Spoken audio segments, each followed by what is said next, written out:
Salam sejahtera dan salam serakku sayang, bersama saya Janet Bennett. Tumpuan berita, masalah hakisan pantai dan sungai di kawasan Bekenu perlu diberikan perhatian serius bagi mengelak daripada menimbulkan kesan terhadap persekitarannya. Timbalan Menteri Pembangunan Wanita, Kanak-kanak dan Kesejahteraan Komuniti Pembangunan Wanita dan Kanak-kanak, Datuk Rosi Yunus berkata, masalah hakisan pantai terutama di Pantai Tusan berlaku dengan sangat cepat. Justru Ahli Dewan Undangan Negeri Adun Bekenu itu berharap Jabatan Pengairan dan Saliran Sarawak DID mengkaji secara keseluruhan permasalahan hakisan di kawasan ini dan keutamaan yang perlu diambil tindakan segera. Tusan ini kerana ianya merupakan satu pusat pelancongan di kawasan kita dan kalau melihat kepada situasi tadi memang kita lihat hakisan itu berlaku sangat cepat. Ya, dan kita takut nanti ianya akan sampai kepada bangunan kita di atas ini, itu pertama. Yang kedua, laluan kita ke pantai pantai sebenar di bawah sudah terhakis. So laluan daripada atas ini sekarang ini memang dah tak ada laluan sudah, ya, habis sudah terhakis. Sebab itu kita memohon sangat kepada pengarah jawatan saliran kita dan juga dengan pegawainya untuk melihat secara lebih dekat dalam masa yang sama mengkaji secara keseluruhan permasalahan hakisan di tempat kita ini, di mana yang dapat diutamakan untuk kita buat whatever it is lah, benteng ke apakah ya, untuk to slow down di hakisan yang berlaku ini, ya. Beliau berkata demikian selepas melakukan lawatan ke kawasan berisiko banjir kilat dan hakisan pantai pada Rabu. Antara kawasan yang dilawati adalah Kampung Menjelin, Kampung Angus Ria, Pantai Tusan, Pantai Bungai, Kampung Kayu Kapor dan Kampung Jenggalas. Datuk Rosi menambah, hakisan pantai turut berlaku dengan cepat di Pantai Bungai dan Pantai Kuala Sibuti, yang mana kawasan ini merupakan kawasan penempatan dan pelancongan. Dalam pada itu, tambahnya, kawasan yang kerap banjir juga dikesan kerana sistem peparitan dan jalan laluan air keluar di beberapa kampung. Sehubungan itu, beliau berharap pihak DID dapat mencari jalan penyelesaian untuk mengelakkan berlaku banjir kilat di kawasan tersebut. Berita seterusnya, Timbalan Menteri Kementerian Pembangunan Wanita, Kanak-kanak dan Kesejahteraan Komuniti Sarawak merangkap Ahli Dewan Undangan Negeri Adun Saribas Muhammad Raziz Hitam meluangkan masa menghadiri jemputan kenduri penduduk kampung dan menyantuni rakyat di Debak baru-baru ini.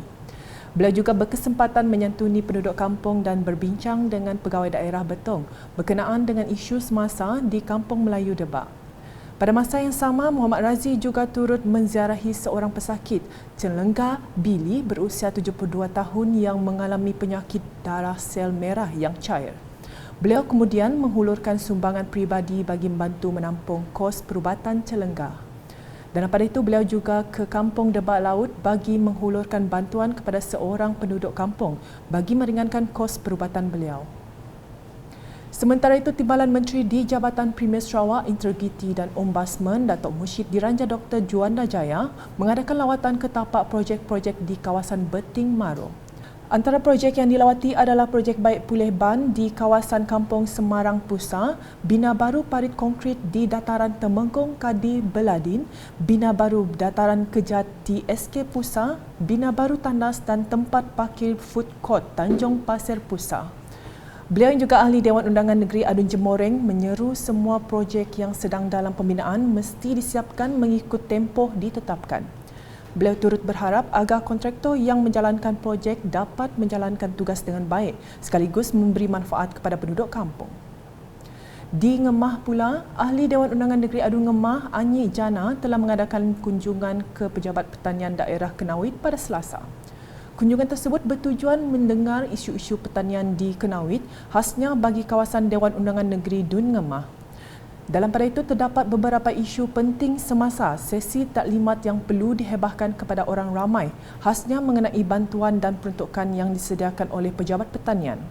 Seterusnya, dalam sesi randau, beberapa isu telah diberi penekanan oleh Anyi Jana seperti jenis bantuan yang disediakan oleh Pejabat Pertanian dan pertubuhan peladang kawasan PPK Kenawit, jenis tanaman yang sesuai dan wajar diberi perhatian bagi kawasan Dun Ngemah. Ke perkembangan seterusnya, pelarian ke fasa endemik yang bermula sejak 1 April 2022 memberi impak positif kepada rakyat terutama sekali kepada golongan peniaga berikutan kelonggaran yang diberikan. Pemilik Sunita Kek Lapis, Sunita Abdullah, 52 tahun berkata, pandemik COVID-19 memberi banyak cabaran kepada perniagaan yang dimilikinya sehingga memerlukan dia untuk melakukan perniagaan lain bagi menampung beban yang ditanggung. Bagaimanapun katanya, sejak fasa peralihan ke endemik ini, perniagaannya itu mulai pulih dengan sambutan menggalakkan daripada pelanggan yang terdiri daripada pelanggan tetapnya, pelancong luar Sarawak, bahkan pelancong asing. Kami buka bisnes tu daripada 2018. Ya buka kedai tu lah, tapi kami bisnes 2012. Waktu pandemik memang ada, waktu pandemik saya yang menurun dan memang ada. Memang susah lah, memang pasal pandemik ya pembayaran susah, macam-macam lah, macam-macam masalah. Kita kami naya berjual macam berjual nasi ayam, nasi lemak, macam-macam berjual di berjual macam di pasar minggu, pasar tani untuk menghadapi masalah. Lepas tu alhamdulillah. Dah lama pun banyak berisiko kalau ada tapi seberapa. Sementara itu, pemilik kek lapis Fatehah, Nur Fatehah Pekan, 34 tahun, turut senada dan berkata perniagaan miliknya yang bertapak di kaki lima Main Bazar juga amat terkesan dengan pandemik COVID-19 apabila peniaga sepertinya perlu menutup gerai disebabkan Perintah Kawalan Pergerakan PKP. Ujarnya, namun kelonggaran yang diberi oleh kerajaan sekaligus seiring dengan sambutan perayaan membolehkan jualan kek lapisnya itu melebihi sasaran yang ditetapkan. Selepas pandemik 2 tahun buaya pun dia berkesan dengan kami orang seluruh, bukan kami seorang aja, semua penjaja kek lapis di Waterfront tu semua yang terkesan dengan pandemik yang 2 tahun ni dulu. Jadi bulan puasa ya teh, dalam setengah bulan puasa nak pergi ke raya ya, kami orang comeback balik, berjual balik di tapak niaga tu. Alhamdulillah sambutannya amat yang kata orang di luar batasan kata orang Madana. Target pun dah out of target kata orang Madana. Ya, bagi kami orang bersyukur lah dengan apa yang dah terjadi selepas 2 tahun. Dalam pada itu katanya, mengambil iktibar daripada pandemik, beliau terus mengambil inisiatif mempromosikan jualan ke media sosial bagi menarik lebih ramai pelanggan. Nak naik nama Fatehah Kek Lapis tu memang agak sukar kata orang Madana. Kita mesti mau rajin lah, mau rajin segi kita promote di media sosial kita. Kini teknologi kita makin tinggi, kita boleh promote di mana-mana, di TikTok, Facebook, WhatsApp, IG, mana-mana kita boleh promote. Jadi kita mesti mau rajin lah. Bukan lagi setakat kita nak berjual macam tu aja tanpa kita promote pun susah juga. Orang nak kenal kita. Kita mesti mau orang kenal kita sampai luar. Dalam sepanjang Fatehah Kek Lapis tu ada 2 ejen dari Semenanjung, Sabah. Di area Kuching tu memang banyak yang ambil cawangan juga. Alhamdulillah lah dengan apa yang dah berlaku 2 tahunnya.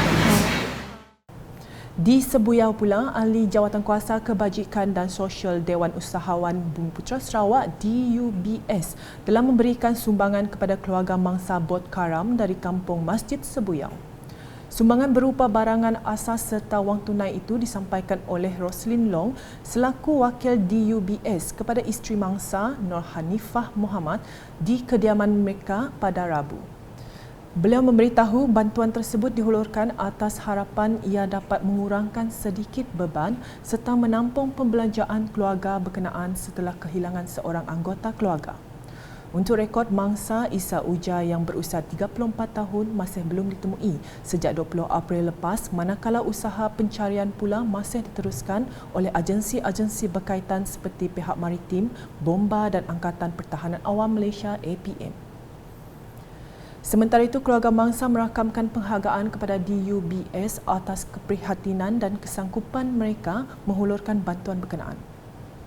Sekian edisi malam bersama saya, Janet Bennett. Berita lebih lanjut boleh didapati di semua platform media sosial UKAS termasuk portal ukas.sarawak.gov.my dan UKAS Channel di YouTube.